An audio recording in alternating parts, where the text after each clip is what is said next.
ngasi video je ko nungai pirgadi subscribe tawbiramo aduga anaubo oina ai video si ahanba thengna poragadi subscribe tawbiramo aduga nakanda thorba bell tusu click tawbiramo anauba video thagal kana notification laknaba ado itaragadi ngasi di video simta adum ai mix up tawga dum video thagalage ko aduga kino gumba prank video gumba adum prank video adagi skit dum mix tawra thagalage ko video se dum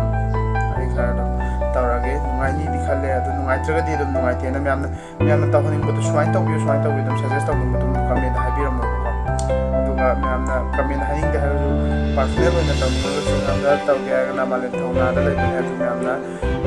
comment tawbiyo aduga myamna haning bodu habiro okay adu ngasi video se lo silaki